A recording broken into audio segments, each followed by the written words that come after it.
निक martial को औरतों से प्यार है, लेकिन अपने ही अंदाज में।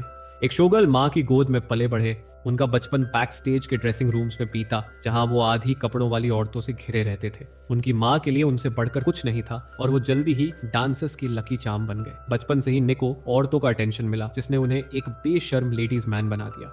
उन्हें यकीन है कि वो औरतों के बारे में सब कुछ जानते हैं। हर सुबह उनकी हाउसकीपर, जिसे वो सिर्फ बेब कहते हैं, उन्हें जगाती है और गंदे कपड़े, आधे खाली व्हिस्की के ग्लास और बचे हुए स्नैक्स इकट्ठा करती है, जो औरतों के कपड़ों के साथ वॉशिंग मशीन में चले जाते हैं। निक कभी भी 10 बजे से पहले ऑफिस नहीं पहुंचते। वो एक एडवर्टाइजिंग एग्जीक्यूटिव है और बेहतरीन में से एक। आज उनका बड़ा दिन होना था। ओह, मुझे माफ करना, तुम्हारे हाथ भरे हुए हैं, मुझे दरवाजा खोलने दो। उनके कॉलीग मॉर्गन और उनकी वफादार सेक्रेटरीज उन्हें बधाई दे रही हैं प्रमोशन की उम्मीद में।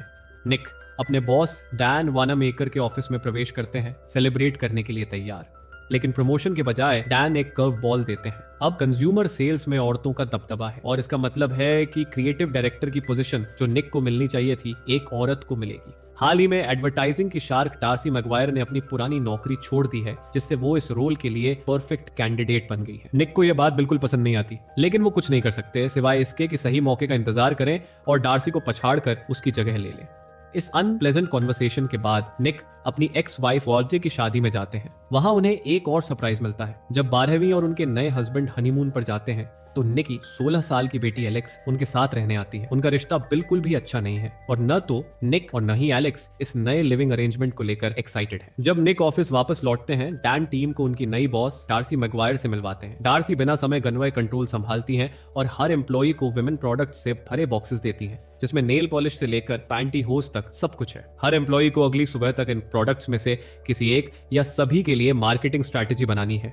निक, जो सोचते थे कि वो औरतों को पूरी तरह समझते हैं, अब महसूस कर रहे हैं कि शायद वो उन्हें बिल्कुल नहीं जानते। घर पर निक खुद को वाइन में डुबो देते हैं, म्यूजिक चालू करते हैं और औरतों के प्रोडक्ट्स के ढेर को समझने की कोशिश करते हैं, लेकिन चीजें उनके मन मुताबिक नहीं होती। फ्रस्ट्रेटेड होकर वो अपनी बेटी एलेक्स के बैकपैक में झांकते हैं और टीन गर्ल पॉप एंथम्स से भरा एक सीडी पाते हैं और अल्कोहल पीने के बाद वो पूरी तरह से इस एक्सपेरिमेंट में डूब जाते हैं। वो अपनी नाक पर एक क्लेंजिंग स्ट्रिप चिपकाते हैं, अपने बालों में मूस लगाते हैं, मास्कारा और नेल पॉलिश अप्लाई करते हैं और जब वो पहले से ही बहुत डीप में हैं तो अपने पैरों को वैक्स करने का फैसला करते हैं। दर्द अनबेरेबल है, लेकिन वो इसे सहन करते हैं और अंत में एक पेयर ऑफ पैंटी होज पहनने की कोशिश करते हुए एलेक्स अपने बॉयफ्रेंड के साथ घर लौटी है। एक हीटेड आर्गुमेंट छिड़ जाता है। एलेक्स उन पर आरोप लगाती है कि निक सिर्फ अपने बारे में सोचते हैं और यहाँ तक कि उनके बॉयफ्रेंड का नाम भी याद नहीं रखते। निक उन्हें गलत साबित करने के लिए डिटर्मिन्ड हो जाते हैं और अचानक बॉयफ्रेंड का नाम याद कर लेते हैं, लेकिन जैसे ही वो एलेक्स को बताने के लिए दौड़ते हैं, बाथ पीट्स के स्पिल्ड कंटेनर पर फिसल कर बाथटब में गिर जाते हैं और जो हेयर ड्रायर वो पकड़े हुए थे वो भी उनके साथ पानी में गिर जाता है। इलेक्ट्रिक शॉक इतना तेज होता है कि वो बेहोश हो जाते हैं। अगली सुबह निक को उनकी हाउसकीपर बेब की गुनगुनाहट से जगाया जाता है, लेकिन जब वो उन्हें कंप्लेन करने से रोकते हैं तो बेब कहती है कि उन्होंने कुछ नहीं कहा। हनी, मुझे क्रीम चीज के साथ एक बेगल बना दो, मैं खाली पेट सोच नहीं सकता। फॉर योर इन्फॉर्मेशन, मैं भूखी भी नहीं हूँ। Who said you were? Nick confused और ग्रॉगी होकर ऑफिस के लिए निकलते हैं। हमेशा की तरह होटल का डोरमैन फ्लो उनके लिए कैब बुलाता है अपने यूजुअल डर्टी जोक्स के साथ, लेकिन इस बार निक को लगता है कि वो फ्लो के जोक को उनके मुंह खोलने से पहले ही अपने दिमाग में सुन लेते हैं। You are welcome my little sweet ass. वो कैब लेने के बजाय वॉक करने का फैसला करते हैं। जल्द ही वो औरतों की भीड़ में फंस जाते हैं और तभी उन्हें एक टेरिफाइंग रियलाइजेशन होती है। वो वास्तव में औरतों के थॉट्स सुन सकते हैं। ऑफिस में मेंटल नॉइस और भी इंटेंस हो जाती है। उनकी फीमेल कॉलीग्स के थॉट्स एक रिलेंटलेस सुनामी की तरह उन पर टूट पड़ते हैं और उनमें से कोई भी थॉट उनकी लेडीज मैन इमेज को बचाने वाला नहीं होता। कुछ ही मिनट्स में उनका यह इमेज टूटकर बिखर जाता है। वो एरन द शॉर्ट डॉक्यूमेंट कोरियर को भी नोटिस करते हैं, जिसके दिमाग में डिस्पेयर भरी हुई है। वो खुद को इनविजिबल महसूस करती है और इससे भी बदतर वो सुसाइड कॉन्टेम्पलेट कर रही है। अजीब बात यह है कि उनकी सेक्रेटरीज के थॉट्स उन्हें एक पल की साइलेंस देते हैं। पता चलता है कि उनके दिमाग में कुछ भी नहीं चल रहा है। पैनिक्ड होकर निक मॉर्गन को अपनी प्रॉब्लम बताते हैं, लेकिन उनका दोस्त इसे निक का एक और इलैबोरेट जोक समझता है। मॉर्गन उन्हें डार्सी की लीडिंग मीटिंग में ड्रैग कर ले जाता है और उन्हें गेम में लाने के लिए कहता है। मीटिंग में हर किसी को अपने असाइनमेंट के प्रोडक्ट्स के लिए मार्केटिंग आइडियाज पिच करने हैं। निक अपने यूजुअल स्टाइल में एक नेकेड वुमन को वाटरफॉल के नीचे खड़ा करके लिपस्टिक बेचने का आइडिया सुझाते हैं, लेकिन इससे पहले कि कोई कुछ कहे वो पहले ही जान जाते हैं कि उनकी फीमेल कॉलीग्स इस आइडिया को मेंटली तोड़ देंगी। वो चुप हो जाते हैं और मोमेंट को बचाने के लिए एक कॉलीग के आइडिया को बोरो करते हैं। एक औरत जो हेडेक पिल्स लेती है, न कि सिरदर्द के लिए बल्कि अपने हस्बैंड के साथ सोने से बचने के लिए। वो इस कॉन्सेप्ट को ग्रुप के सामने पिच करते हैं। डार्सी क्रिएटिविटी को एक्नॉलेज करती है लेकिन वो इंप्रेस नहीं लगती, जबकि वो निक को पोलाइट कॉम्प्लीमेंट देती है। वो जानते हैं कि वो कंप्लीटली बॉम्ब कर चुके हैं। निक का दिमाग constant flood of women's thoughts से ओवरड्राइव में चल रहा है। वो सही से सोच नहीं पा रहे हैं, फोकस नहीं कर पा रहे हैं और सर्टेनली रिलैक्स नहीं कर पा रहे हैं। पीस की तलाश में वो घर जाते हैं और एलेक्स की नाइट को रूइन कर देते हैं, उसके प्रॉम डेट को बाहर निकालकर। फिर वो पिछली रात वाली रिडिकुलस सेल्फ केयर रूटीन दोहराते हैं, फेस स्ट्रिप्स, मूस, पैंटी होज, सब कुछ। लेकिन इस बार वो इसे एक स्टेप आगे ले जाते हैं। हेयर ड्रायर लेकर वो थंडरस्टॉर्म के दौरान बालकनी पर जाते हैं, hoping to short circuit their new gift with a well placed lightning strike. और यूनिवर्स उन्हें निराश नहीं करता, एक bolt of lightning hair dryer को जैप कर देती है और निक अनकॉन्शियस होकर फ्लोर पर गिर जाते हैं। अगली सुबह वो होपफुल होकर उठते हैं, लेकिन एक प्रॉब्लम है। वो टेस्ट नहीं कर सकते कि उनकी एबिलिटी गई है या नहीं, क्योंकि इतिहास में पहली बार उनके आसपास एक भी औरत नहीं है। I need a woman, no babe, no flow, no one. Determined होकर वो नियरेस्ट सुपरमार्केट की ओर निकलते हैं, एक ऐसी जगह जो औरतों से भरी हुई है। जैसे ही वो अंदर कदम रखते हैं, औरतों के थॉट्स उन पर बॉम्बार्ड करने लगते हैं।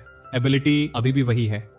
पैनिकिंग वो अपने ओल्ड कपल्स थेरेपिस्ट के पास जाते हैं, जिसके पास वो और उनकी एक्स वाइफ जाया करते थे। कुछ वियर्ड बट इफेक्टिव ट्रिक्स का इस्तेमाल करके वो थेरेपिस्ट को प्रूव करते हैं कि वो वास्तव में औरतों के थॉट्स सुन सकते हैं। थेरेपिस्ट फ्रीक आउट करने के बजाय उन्हें एक माइंड ब्लोइंग रेवलेशन देती है। This isn't a curse, this is phenomenal, it's a super power. औरतों के थॉट्स सुनकर निक उन्हें इन्फ्लुएंस कर सकते हैं, मैनिपुलेट कर सकते हैं और जो चाहे वो पा सकते हैं। निक को इस एडवाइस को दोबारा सुनने की जरूरत नहीं पड़ती। दुनिया आपकी हो सकती है। वो तुरंत इस एडवाइस को यूज करते हैं और उस औरत पर फोकस करते हैं जो हमेशा से उनके चार्म के लिए इम्यून रही है, लोला द बरिस्टा। वो सीक्रेटली उन पर क्रेजी है, लेकिन उन्हें लॉन्ग टाइम पहले लॉस्ट कॉज समझकर छोड़ चुकी है। अब इनसाइडर नॉलेज के साथ निक एफर्टलेसली सही बातें कहते हैं और बूम, लोला उनके साथ डेट पर जाने के लिए अग्री करती है। ऑफिस में वो एक के बाद एक फीमेल कोवर्कर्स पर अपना मैजिक काम करते हैं। जो औरतें पहले उन्हें डिसमिस करती थी, अब उन पर सून कर रही हैं। एक औरत सोचती है, wow, why do I always feel like he is checking me out. ये न्यू फाउंड अटेंशन उन्हें एक्सेलरेटिंग लगता है। कॉन्फिडेंस के साथ निक असली चैलेंज पर फोकस करते हैं डार्सी। वो उन्हें कंपनी से बाहर करने के लिए डिटर्मिन्ड है। डार्सी के प्राइवेट थॉट्स से वो जानते हैं कि नाइकी एक नए एड एजेंसी की तलाश में है। ये एक मैसिव कॉन्ट्रैक्ट है और निक इसे अपने लिए चाहते हैं, लेकिन डार्सी उन्हें वार्न करती है कि नाइकी का फोकस विमेन्स अपैरल पर है और पिच परफेक्ट होनी चाहिए। Confident in his new ability, Nick उन्हें अश्योर करते हैं कि वो इसे हैंडल कर लेंगे। जब वो आइडियाज ब्रेनस्टॉर्म करते हैं तो वो डार्सी के थॉट्स सुनकर उन्हें उनसे पहले वॉइस कर देते हैं। डार्सी इंप्रेस्ड होती है। घर पर एलेक्स और उसकी दोस्तों को निक के आसपास होने का ज्यादा एक्साइटमेंट नहीं है, लेकिन वो जल्दी ही चीजें बदल देते हैं, एलेक्स को परफेक्ट प्रॉम ड्रेस खरीदने के लिए शॉपिंग पर ले जाने का प्रॉमिस करके।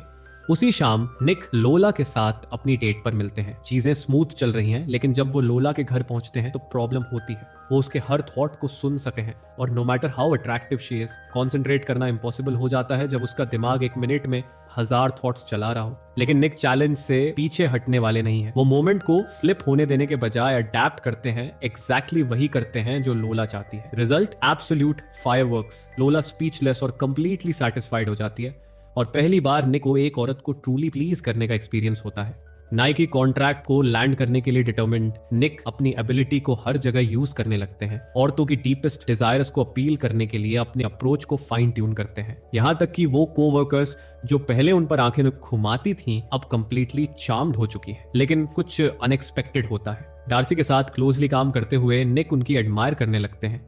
वो शार्प, क्रिएटिव और incredibly good at what she does है। उनके आइडियाज को स्टील करने के बजाय वो उन्हें कॉम्प्लीमेंट करते हैं, उनके थॉट्स पर बिल्ड करते हैं और एक रियल पार्टनर की तरह काम करते हैं। उनका कोलैबोरेशन कंपनी के कुछ बेस्ट आइडियाज प्रोड्यूस करता है और डार्सी निक को एक नई नजर से देखने लगती है। निक और डार्सी ऑफिस के बाद और भी ज्यादा टाइम और साथ बिताने लगते हैं। उनके कॉन्वर्सेशंस एफर्टलेसली फ्लो होते हैं। एलेक्स के साथ उनका रिलेशनशिप ही इंप्रूव हो रहा है और वो उसे प्रॉम ड्रेस खरीदने के लिए शॉपिंग पर भी ले जाते हैं, फाइनली एक प्रेजेंट फादर की रोल एम्ब्रेस करते हुए।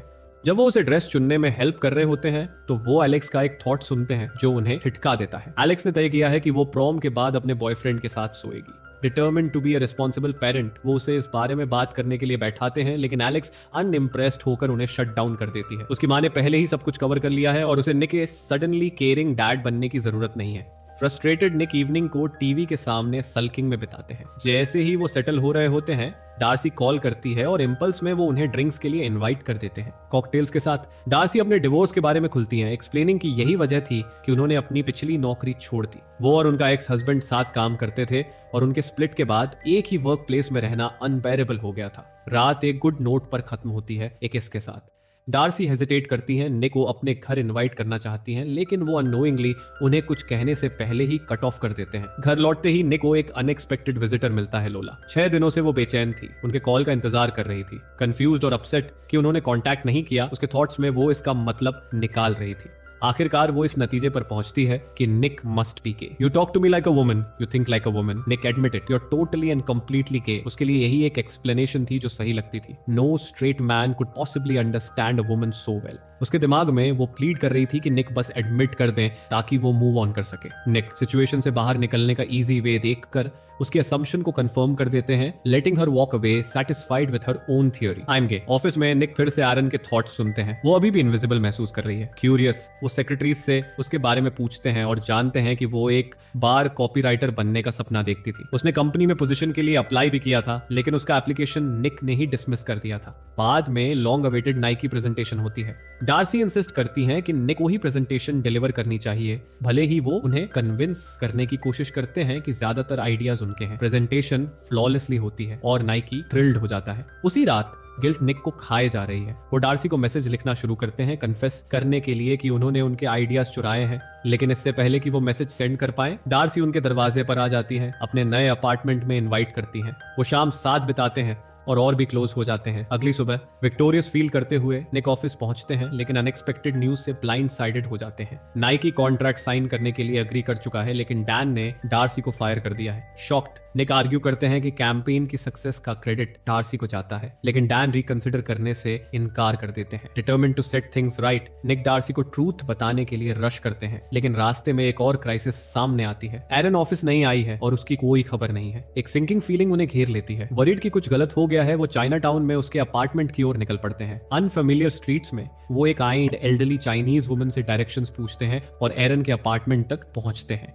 डोर स्लाइटली ओपन होती है और अंदर स्टेप करते ही उनकी नजर एक एम्प्टी पिल बॉटल और एक गुड बाय नोट पर पड़ती है। उनका स्टमक फियर से ट्विस्ट हो जाता है, जब तक कि एरन सडनली उनके पीछे नहीं आ जाती, टेनिस रैकेट हाथ में लिए, अनएक्सपेक्टेड इंट्रूडर से डिफेंड करने के लिए तैयार। कुछ वर्ड्स एक्सचेंज करने के बाद निक को शॉकिंग रियलाइजेशन होती है, उनकी एबिलिटी चली गई है। औरतों के थॉट्स का कांस्टेंट फ्लड खत्म हो गया है। पहली बार उन्हें साइलेंस महसूस होती है। इस अनयूजुअल सिचुएशन के बावजूद वो एरन को बताते हैं कि वो उसे कॉपीराइटर के तौर पर हायर करना चाहते हैं, उसे वो अपॉर्चुनिटी देना चाहते हैं जो उसे पहले डिनाई की गई थी। Erin taken aback but grateful agree करती है। बाकी दिन निक डेस्परेटली डार्सी से कांटेक्ट करने की कोशिश करते हैं, लेकिन हर कॉल उनकी असिस्टेंट तान्या द्वारा इंटरसेप्ट कर लिया जाता है। इसी बीच उनकी एक्स वाइफ 12वीं कॉल करती है और बताती है कि एलेक्स पूरी रात रोती रही है और उसे कई बार कॉल किया है। डेवास्टेटेड निक बिना हेजिटेशन के उसके प्रॉम पर पहुंच जाते हैं। वेन्यू पर एलेक्स ने खुद को वॉशरूम में लॉक कर लिया है और बाहर आने से इनकार कर रही है। उसने अपने बॉयफ्रेंड के साथ सोने का फैसला बदल दिया है और उसने इमीडिएटली उसे डंप कर दिया है। हार्ट ब्रोकन और ह्यूमिलेटेड वो डिसअपियर होना चाहती है। Nick determined to be there for his daughter उसे अस्योर करते हैं कि उसने सही डिसीजन लिया है। आखिरकार उसे शांत करके वो उसे घर ले जाते हैं, जहां वो इमोशनली एक्सॉस्टेड होकर बिस्तर में सो जाती है। लेकिन निक सो नहीं पाते। उनका दिमाग डार्सी के बारे में सोचता रहता है।